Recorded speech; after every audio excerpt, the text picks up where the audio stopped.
Pemirsa, ribuan warga Ungaran Kabupaten Semarang, Jawa Tengah menyambut kedatangan rombongan biksu tudong dari Thailand. Yang mereka ini berjalan kaki dengan menempuh jarak sejauh ribuan kilometer. Sementara itu ratusan umat Buddha Kabupaten Temanggung harus menelan kekecewaan karena para biksu tidak jadi singgah.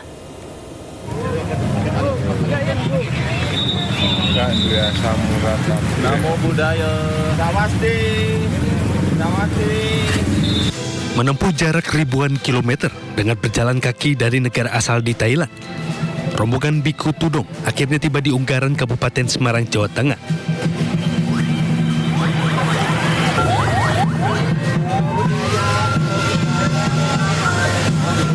Kedatangan mereka langsung disambut meriah oleh ribuan warga Semarang, mulai dari sorak-sorai kegembiraan, menaburkan bunga hingga menyuguhkan atraksi barongsai.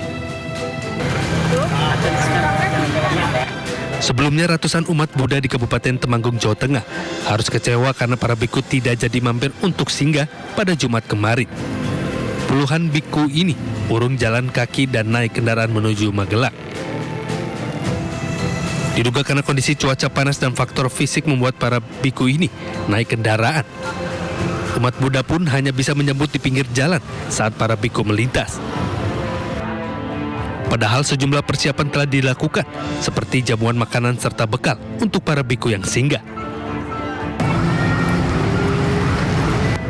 Tudong adalah ritual perjalanan spiritual yang dilakukan umat Buddha atau Bante dengan berjalan kaki yang merupakan tradisi sejak zaman terdahulu sebagai bagian dalam menyambut perayaan Hari Raya Suci Waisak. Sementara perayaan Waisak akan dilangsungkan di Candi Borobudur, Magelang, Jawa Tengah pada Senin 12 Mei mendatang. Dari Kabupaten Semarang dan Temanggung, Jawa Tengah, Lurisa Lulu, Didik Dono Hartono, iNews melaporkan. Ratusan umat Buddha dari berbagai negara menggelar doa perdamaian untuk dunia. Doa bersama digelar di Candi Borobudur, Magelang, Jawa Tengah.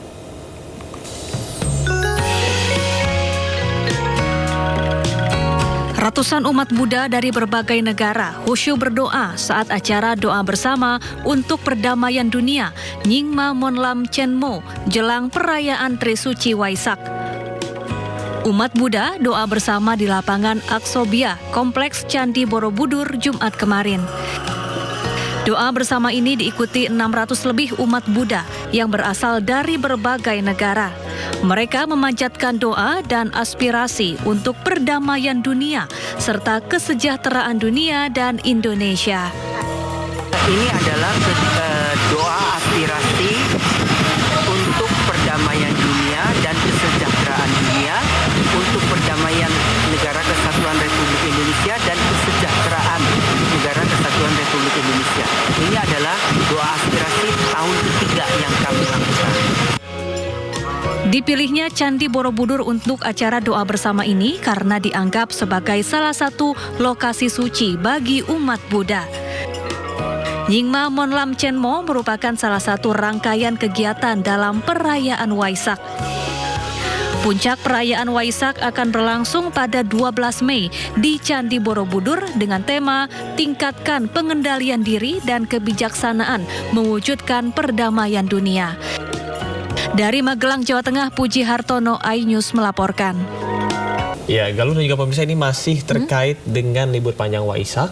Arus lalu lintas di kawasan wisata Puncak pada pagi hari ini mulai menunjukkan peningkatan. Ya, meskipun tidak sepadat kemarin ya, namun antusiasme masyarakat untuk liburan ke Puncak masih tinggi.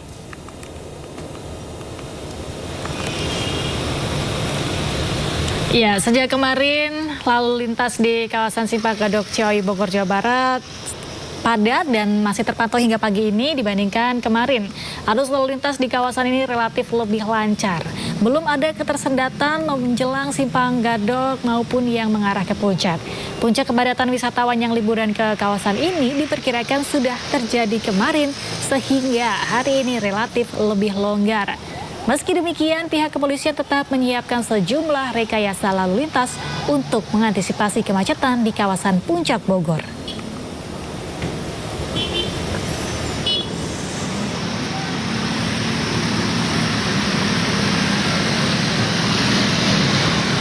Ya, Ya, sejak kemarin kawasan Puncak Bogor masih menjadi primadona kawasan wisata. Tak heran, arus lalu lintas menuju ke sana ini sudah cukup padat ya. Ya.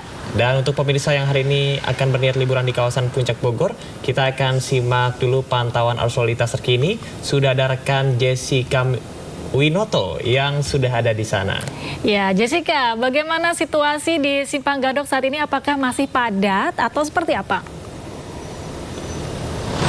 Ya, selamat pagi Camar, Galuh dan juga pemirsa. Jika dapat kami sampaikan terkait kondisi lalu lintas di Simpang Gadok ini terpantau mulai padat karena memang informasinya sejak pukul 7 pagi waktu Indonesia Barat tadi sudah mulai dipadati oleh kendaraan dari arah Jakarta menuju ke arah Puncak. Dan memang hingga saat ini pun informasinya bahwa sistem ganjil genap masih diberlakukan sehingga ini pun menjadi himbauan bagi masyarakat yang akan berlibur ke Puncak untuk dapat memastikan plat nomor mobil Anda sesuai di tanggal hari ini yaitu 12 Mei 2025.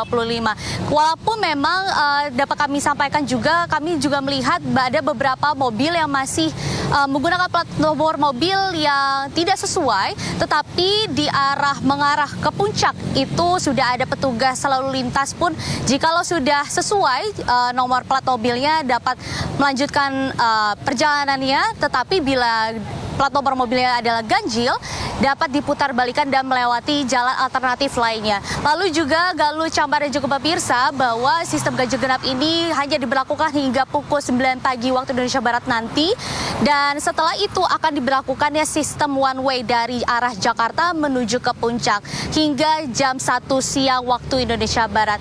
Dan setelah itu pun sistem one way dari arah Puncak menuju Jakarta akan diberlakukan secara situasional. Jikalau nanti lalu lintas ya masih padat dan terjadi ketersendatan atau kemacetan yang cukup panjang, akan diberlakukan sistem one way dari arah Puncak menuju Jakarta.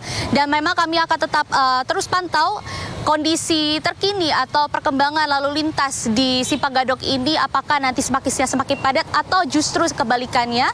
Dan kami juga tetap menghimbau bagi masyarakat yang akan melakukan libur panjang atau melakukan berlibur ke arah Puncak ini dapat selalu memastikan kendaraan Anda dalam kondisi prima dan juga memperhatikan kecepatan Anda sehingga perjalanan Anda pun dapat aman dan nyaman sampai ke tujuan. Camar, Galuh. Baik, terima kasih Jessica. Kami akan menunggu informasi terbaru dari Anda. Selamat bertugas kembali. Kembali di Studio Today, pemirsa, api suci Waisak tiba di Komplek Candi Mendut, Magelang, Jawa Tengah untuk disemayamkan. Ya, nantinya api suci Waisak akan dikirap ke Candi Agung Borobudur untuk perayaan Waisak.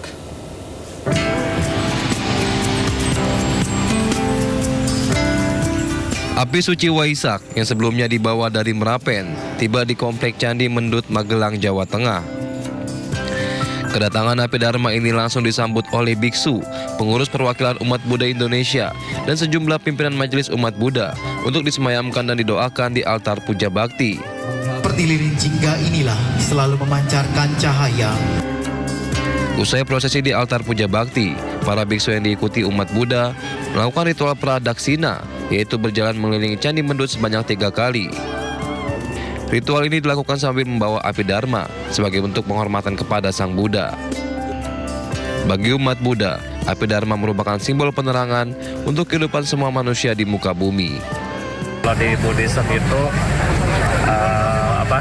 kita menderita nih karena awija atau dibilang kegelapan batin kan.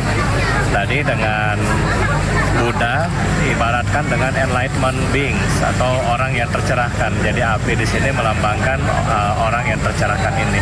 Jadi api yang kita ambil untuk menerangkan kegelapan manusia dari kegelapan batin mereka.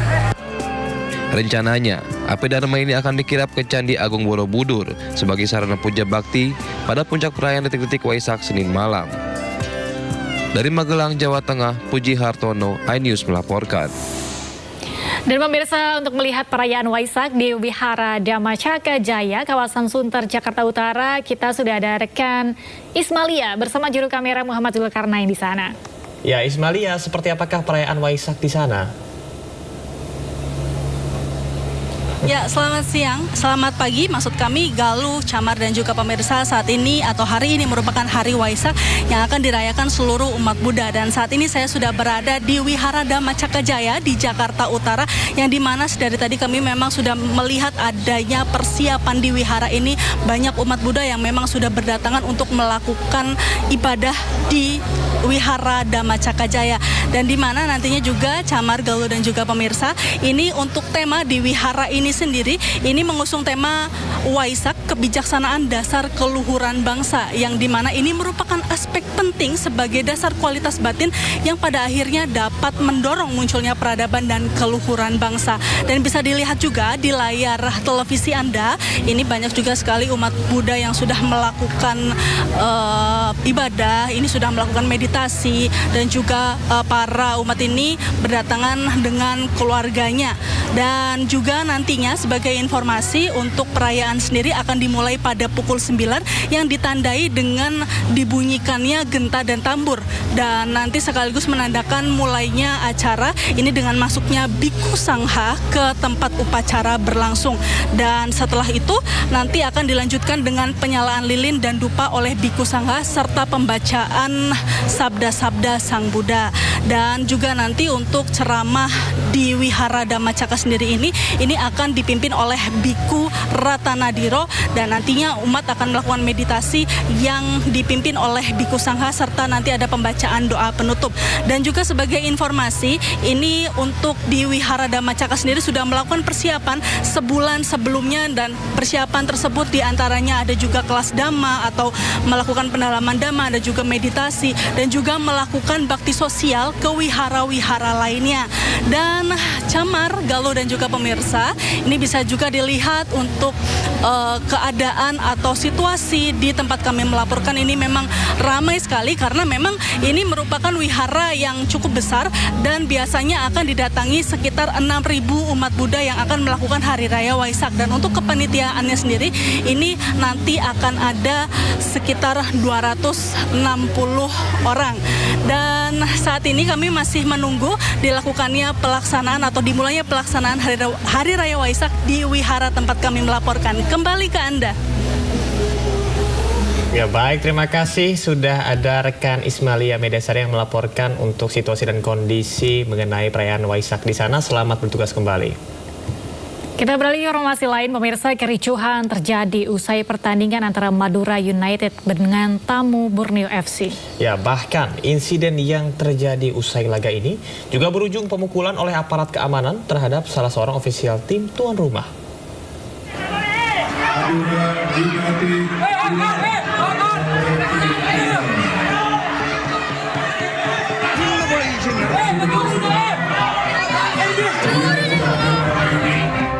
Stadion Gelora Bangkalan tiba-tiba meledak beberapa saat usai pertandingan antara Madura United dengan tim tamu Borneo FC berakhir. Para pemain maupun ofisial kedua tim terlibat keributan di pinggir lapangan.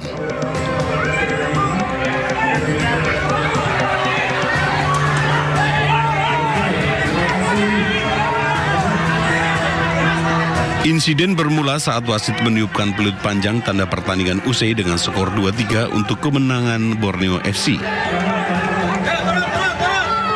Diduga karena kegirangan bisa meraih kemenangan di kandang lawan, sejumlah ofisial tim tamu melakukan selebrasi berlebihan, bahkan hingga di depan bench pemain maupun ofisial tim tuan rumah.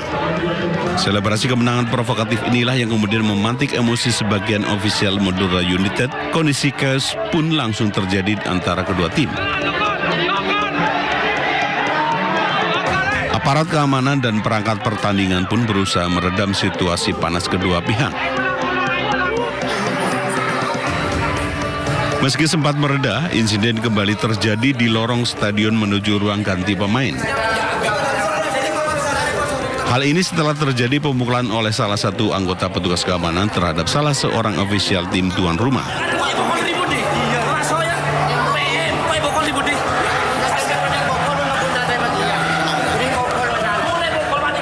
mungkin karena adanya official dari tim Borneo yang memprovokasi teman-teman dari tim Madura. Mungkin dari saya pribadi itu merupakan suatu hal yang kurang respect lah. Walaupun mereka posisi menang ataupun kalah, respect di atas segalanya, tetap di atas segalanya. Kami semua menyayangkan, teman-teman menyayangkan, semua supporter di Indonesia juga menyayangkan hal-hal yang memprovokasi. Itu tidak menunjukkan sifat respect. Meski sempat terjadi beberapa kali insiden di dalam stadion, namun suasana di luar stadion malah terlihat kondusif. Tim tamu Borneo FC pun bisa pulang menggunakan bus tim mereka dengan aman, tanpa ada gangguan apapun dari supporter tuan rumah. Dari Bangkalan Madura, Taufik Sahrawi, iNews melaporkan.